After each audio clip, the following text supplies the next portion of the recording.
Welcome to Closer to Venus. I'm Johnny Burke. Our guest today is Dagmar Oktabcova. Dagmar, thank you very much for joining us today. Johnny, thank you so much for inviting me to do this with you. Now, you are a spiritual healer, correct? That's correct, yes. Okay. Tell us about your work and how that relates to past lives and past life regression, or if there's any similarities. Well, most of it relates to past life regressions because I actually don't do anything different when I regress somebody to a past life versus regress somebody into an incident or an event in this life. Because in essence, from a spiritual standpoint, our past lives are just a little bit further on our time track. Okay. Right. Okay. So when I actually do work with people, I work with people on a subconscious level.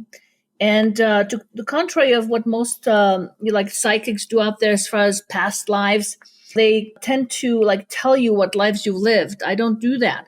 What I do is I actually connect the client with their own memories, if you will, of their own past lifetimes. And they tell me what they see. So I work with people on a subconscious level in a very light meditative state. It's not hypnosis. Basically, based on our conversation beforehand, I come up with questions to ask of the subconscious to take you to specific events where you experience some kind of a trauma or pain that may have left some unresolved issues or residues within your soul that keep still manifesting in your present time right now, okay?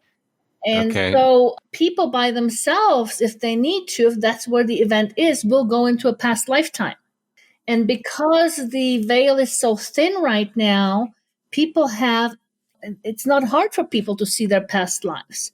They will slip into some event, describe it like it happened yesterday, and they know that it's not from this life.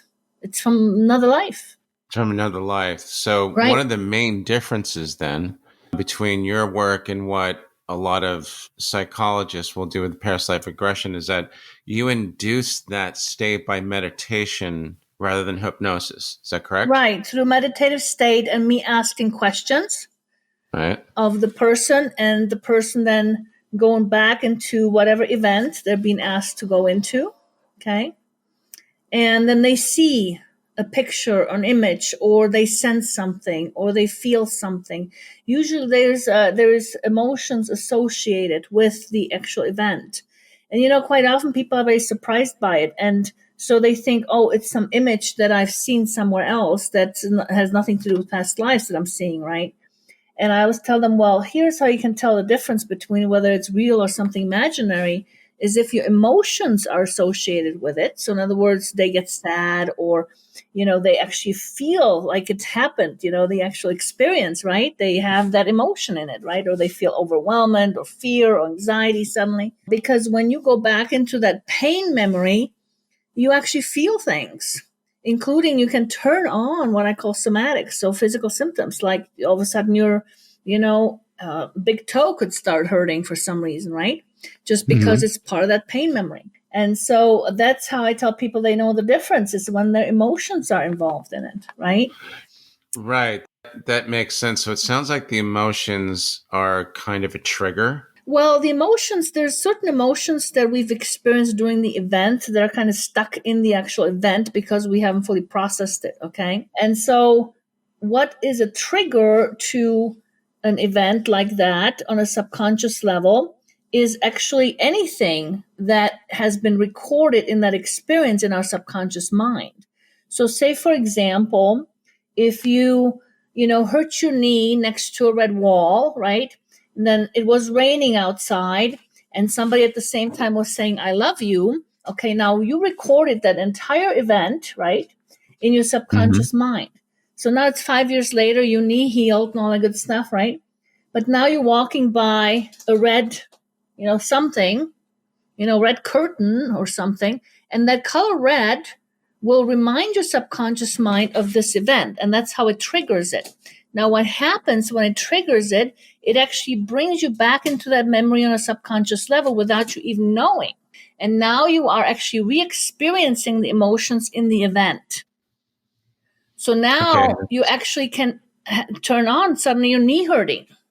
5 years later, after there's no reason for it to hurt anymore, just because you're running in that memory. And so now all of a sudden your knee can hurt, but you're like contributing it to, but the weather is kind of, funky today. And so my knee, you don't realize that it's happening that. So I see. That's how we trigger certain things. And so an event that's anything similar to what happened to you before, and the subconscious notices it because it hasn't been processed, right? You can trigger into that event, and suddenly you're actually riding the emotional wave of that event. Okay. You had mentioned something about the veil being currently very thin. Yes. What is the reason for that at this point in the world's history? Right. That's a very good question. And I think it has everything to do with the ascension process that we're in. It's basically us trying to move from the third dimension into a much higher dimension, into the fifth dimension. Okay. And it's a much higher vibration. The energies are very different. It's more of a love-based existence rather than fear-based existence and so forth, right? And so basically, in order for us to rise in the vibration into this higher dimension, we absolutely must offload our karma, or what I call also unresolved experiences, which includes our past life unresolved experiences. Okay. Because that makes sense. Because the pain of it that we carry is actually heavy to the soul. And so imagine a hot air balloon, if it's trying to rise and those sacks of sand are keeping it on the ground, right? Well, imagine the sacks of sand being your unresolved stuff, your unresolved pain, right? So as soon as you throw that out of the balloon, then all of a sudden the balloon can rise now. That's a great analogy. I like that. Is this what you refer to as the karmic treadmill? The karmic treadmill is actually what I refer to as the, thing that, because there is more to the unresolved experiences than just they're being heavy. All right. In fact, what most people won't tell you, or the secret that actually even secret won't tell you, is the fact that we manifest with our unresolved experiences. So if we haven't fully resolved something, we may actually energetically create a situation or attract the right person in order to help us recreate energetically something we've experienced in the past before, so that we on a soul level can actually process it. That's the whole reason behind it. And so what happens is we keep repeating events that perhaps are dysfunctional, right? Because it's around pain. And so we keep going around in circles because quite often we don't heal from that event, again. And so we create another event. We don't heal from the event. So we shove it again. So there goes another layer on top of the last one. And then here we go, recreating it again. You know what that sounds like? What? I just thought of people that have relationship issues and they go to counseling for it. And it sounds like it could be a case of someone who wants to do the right thing with, let's say, his girlfriend, because he keeps making the same mistakes over and over again. Exactly. It sounds like that's a pretty good example of what you're talking about. And I was going to actually tell you about an extreme example of that. And that is like, say, for example, the abused woman who will, think to herself, well, this time I'm going to meet the right guy, nice guy. And then she ends up attracting just the right abuser. Interesting. And then they get together and they do the abuse tango together, right? Trying to work things out on a soul level. Right. But most often, it just creates more pain on top of the, pain she already has around it. Now, that's another karmic question I have. Sure. Is this because, let's take the abused woman. Is this most likely because she has a history of dating that type of guy? In current times, we call him a bad boy. Not that that's really a good thing, but it's not necessarily the history of dating. It may be the history of abuse, though. So, for example, she may have experienced abuse with her father, who may have been alcoholic and be abusive, right? And so then she goes out to meet a nice guy, and she'll attract her father figure. So she's basically adding up her karma, debits or credits, whatever you want to call it. How does she get off of that treadmill? Upload it and get off the treadmill and move closer to ascension rather than basically spinning the proverbial wheel? That's a very good question. Exactly. And so how you get off that treadmill and stop this whole cycle is basically through healing, and what I call Ariel quantum healing, which is my own methodology, if you will, of what I understand to work, which focuses specifically on healing the unresolved pain experiences in your past. And that includes this life and includes past life stuff. And when you properly heal them and you get all the layers of it, okay, because we, like I said, we keep recreating stuff, right? Then you basically are done with it all. There's no reason for you to attract it again. But as long as you have something unresolved in your past that is abusive or whatever, you'll attract more of it. Right. Okay. You know what I mean? Yeah, that does make sense, because I've heard other researchers in the field talk about karma, and it's a little bit different. Let's take the abusive husband or whoever that might be onto the next life. It's almost like a polarity switch where he is the one that is kind of like a victim, and the abuse basically comes back to him. So that's why I ask. What are your thoughts on that? The definition of actually soulmate is someone we've traveled past lifetimes with, and we have them now as mates. They became friends, so to speak, right? That includes people who may be abusive to you. You know, you may know them from a past lifetime. Like, say, for example, your father who's abusive. And in some cases, you may even have spiritual contract with that person to actually treat you in a certain abusive way because you as a soul signed up to want to learn something. That is pretty consistent as well, especially in the work of Michael Newton. And I've heard Richard Martini talk about that too, where a certain person goes into that space, the life in between life space, and he meets relatives that have passed on. That is great for him. But I also meet some people that he doesn't like. And one was his mean Uncle George. And the Uncle George character says, don't you remember? We had an agreement that you signed up for this, like you just said. Yes. And so, you know, that can play all a role in whatever our experiences, right? Because, yeah, we sign up for things in between lives and then we forget about it. Of course. Right? And then we're experiencing all this pain and, you know, what the heck, you know, did I ever think? Why right? would we do that? That would be easy. Of course, things are never as easy as they should be. Can you give us an example of when someone passes and they go into that space where they meet their council of elders or their relatives, or maybe they're the same thing, and they get into these soul contracts, which I think is also related to the soul group concept, where there's some of these people, you know, you might have been in multiple lifetimes with the same people. How do they go from this plane into that space and back again?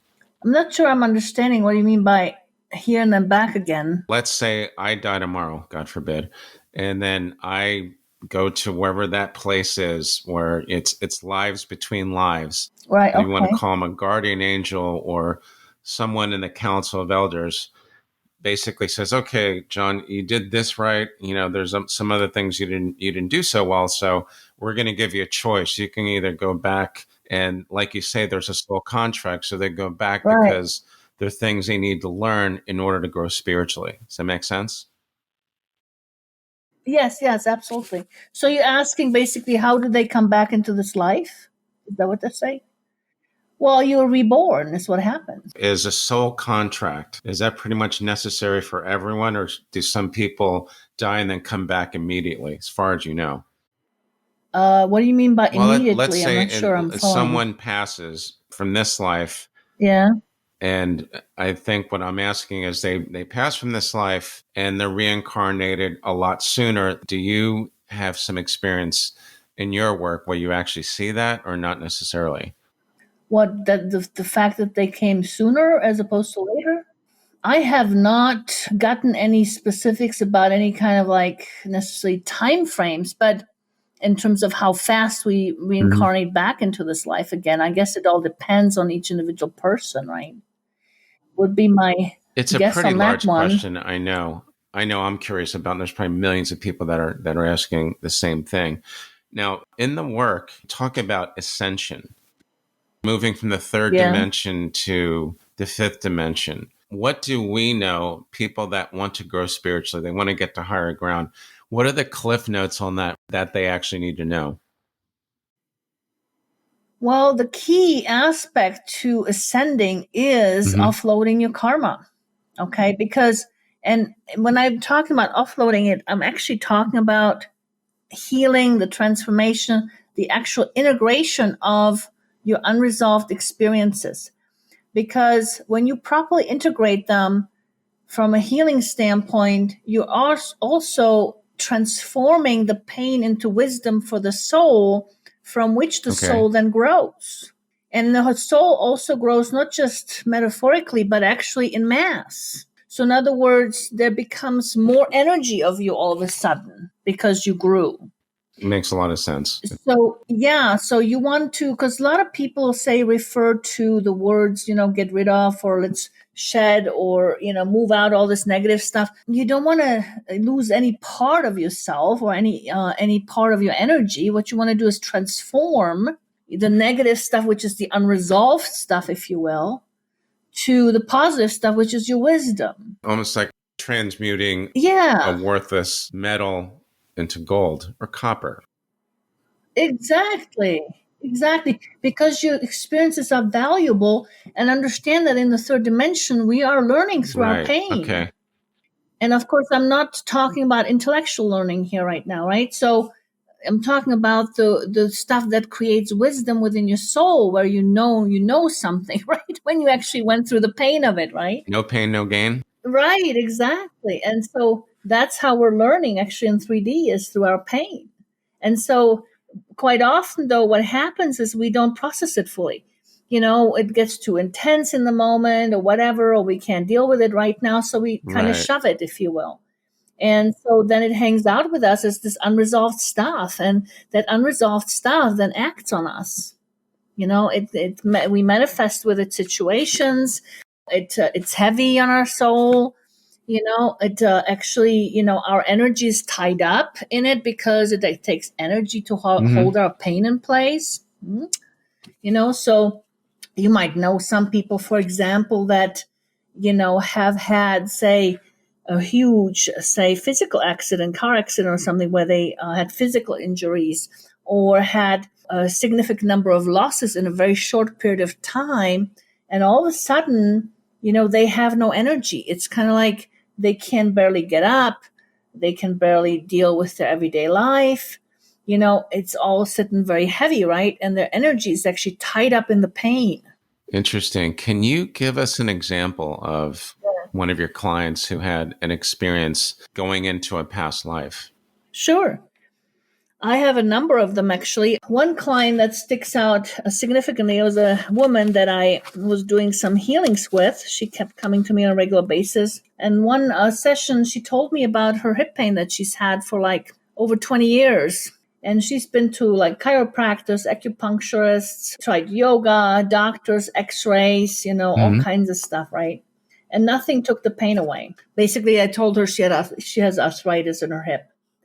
Well, we did one session to go back to where that was coming from, and she slipped into a past lifetime, which was a kind of a Mayan lifetime. It turns out she had been part of the Mayans at one point, which was very fascinating because in her earlier life, she actually, when she was younger, she took this trip and actually it dealt with education about the Mayans, and she picked up this Mayan bowl and stuff, and she was very drawn to it. And so anyway, but in this Mayan lifetime, she had injured her hip. Right. Okay.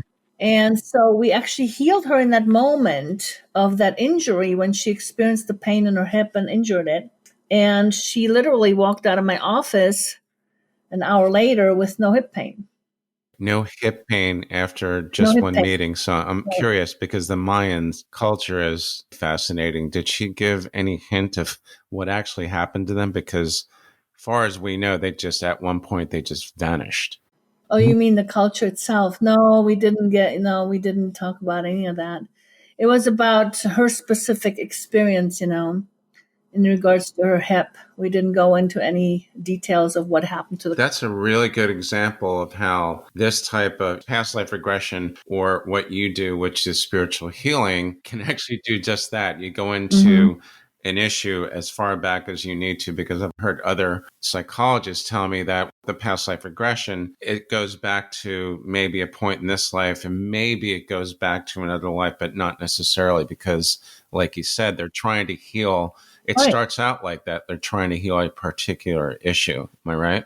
Right, exactly. And that's how I approach it from that angle. So we always go after, based on what's happening to you right now that you want to solve.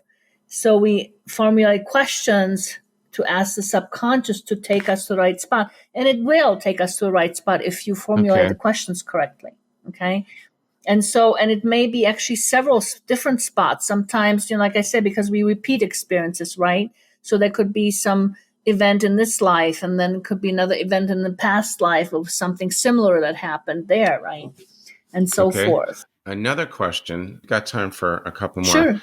You mentioned masculine energies are now moving to feminine energies. Is that just another way of talking about ascension, or is that something different? I think it's part of the whole, I guess, global energetic shift that we're moving through, right? So yes, it is part of the ascension process, because we're moving into different energies and doing things differently, if you will.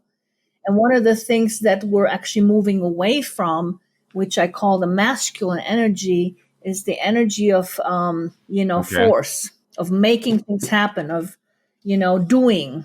And we're moving into the feminine, which I call the feminine energy, which is about being. And it's about not forcing, but rather being in the flow. Yeah, in the moment more, in the present time, and in the flow. It's more about, I guess, manifesting with your spiritual energy rather than, making things physically happen, which is the masculine energy, right? So in other words, and I've done this many times through the process of healing, I've learned, about vibration and how I can change somebody's vibration and it can change their reality. So in other words, we can make things happen by just simply healing something within our vibration and shifting the vibration so that all of a sudden the reality adjusts to you, because we're constantly creating reality with our vibration, right? And that is really about the feminine energy. It's about creating something with our energy without forcing it, by just adjusting our vibration, and the reality would adjust itself to us. And just an example I'll give you out of one of my clients' lives, which was very beautiful. It was a woman that was like a nurse, but she was doing a lot of driving from location to another location to another location. And she was like totally overworked, okay? They were constantly bombarding her with more work. And she was very overwhelmed. Turns out she was one of these women or people that, took on too much responsibility. Right. So here we are. We did a few healing sessions with her, maybe 2, 3, or 4, healing that aspect of her, shifting that energy within herself of, needing to be responsible for everything. Okay. So we healed that to be more balanced. Okay. And so all of a sudden she tells me, oh, they hired more people at my work and now I don't have to run around as hard anymore. But we never said anything to anybody. It's really interesting. Outside of doing our session. Moving from the masculine to the feminine energies, right? Yes, because the feminine energies are about being. Being meaning you are more focused on, being who you are or becoming who you are, or being in the flow of things. In other words, adjusting your vibration to that which you want to create, rather than going out there and rioting and forcing and making things happen and yelling at people, right? You're just adjusting your stuff. That's more of the feminine energy, is about being. The masculine is more about doing, okay? It's very important for people that want to learn more about their issues and how to solve them, seems like. So, yes. Dagmar, how can our listeners find you online? Well, I have a website that's called thespiritualhealer.info, which has all my information in it. Now you can contact me. So that's the best thing to remember. And so people can just connect with me through the website. I'm also got very much of a presence on Facebook, a lot of different groups going. I just started a group called the Dark Night of the Soul, which may actually be, a lot of people may fancy, because a lot of people are connecting with their unresolved issues nowadays. And it's really turning some lives upside down for people. And so I actually developed or started that group because of that, because people don't know what to do, and it's really devastating for some. And I'll be actually rolling out quite a few programs to help with all of that. It sounds like you got a lot going on. Dagmar, thanks so much for joining us today. You've been listening to the Closer to Venus podcast. My name is Johnny Burke. Thanks for tuning in, and we will see you next time.